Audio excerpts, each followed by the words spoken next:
Hey guys, this is my EDL 853 case study. My name is Kane Hensley. Summary, this play taking place at Nottingham High School, and I have taken the role of the principal, or kind of put myself in that position.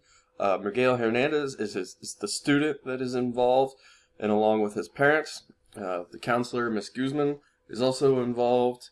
Lawyer Howard Carey is there for Miguel and his parents. And then kind of the backstory here. Miguel is a student again at Nottingham High School. He's a football player, and at one of his games he got hurt and he was paralyzed. The parents talked to the school prior to his return to school, and they said accommodations would be made on his return to school.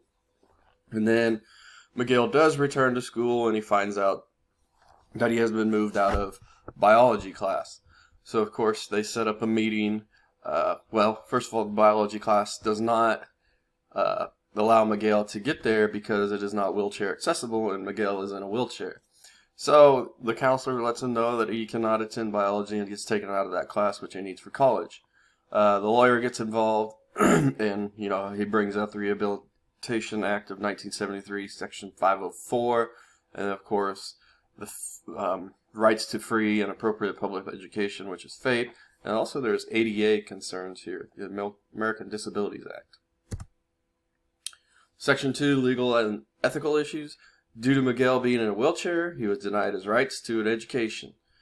That goes along with the Rehabilitation Act of 1973, which prohibits discrimination of disability. Just because he's in a wheelchair does not mean they could take him out of biology class. And then obviously FAPE, the free and appropriate public education, then you need to be able to provide him the education that he can get along with everybody else. And also the American with Disabilities Act, which the school should have, wheelchair services and ramps and stuff like that made available for the students if they need it. Also, Miguel's being discriminated against. His accommodations are not being made to meet his needs for biology and, possibly even other classes, but biology in this instance. Okay, the synthesis. Nottingham High School is denying Miguel his rights of FAPE and the Rehabilitation Act of 1973 due to him being in a wheelchair.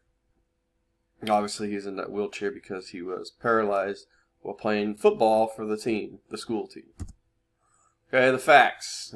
First one, Miguel attends Nottingham High School and plays football. Miguel was injured during a football game, and because of that injury, he's paralyzed and in a wheelchair. Miguel's parents work with the school prior to his return, and accommodations are supposed to be made for him and everything will be ready to go.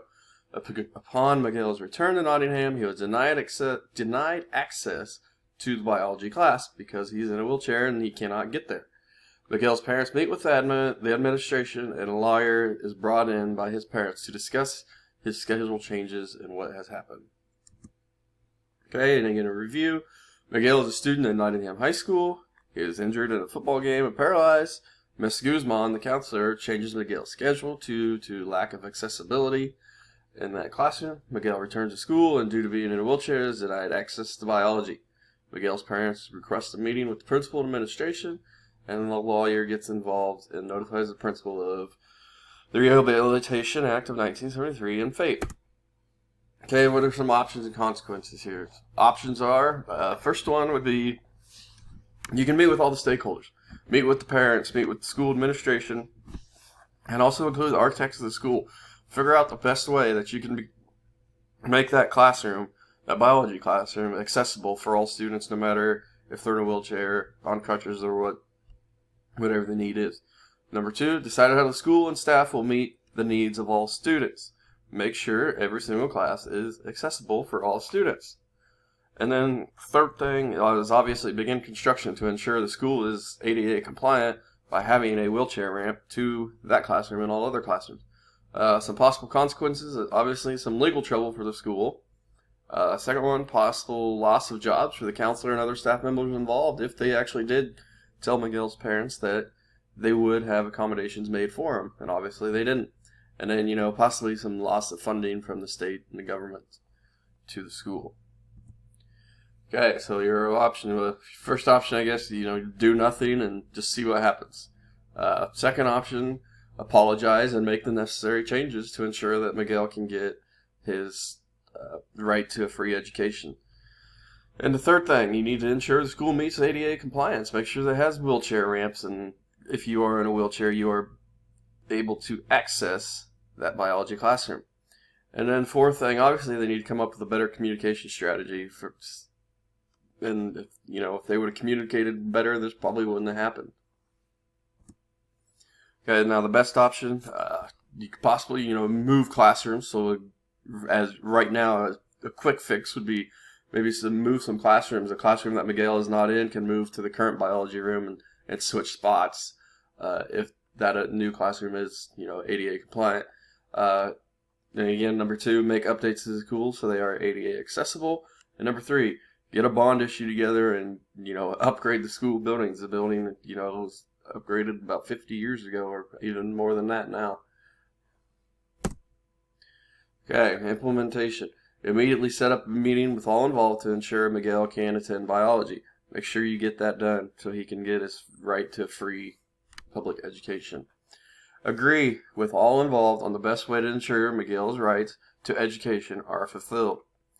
And again, a short-term solution is moving the biology class so Miguel can attend, and putting in, another class in that biology room if you have to, that he is not necessarily in, that no other wheelchair students are in. Okay, discuss some long-term plans to update school facilities to meet the needs of all students and to be in compliance with the ADA.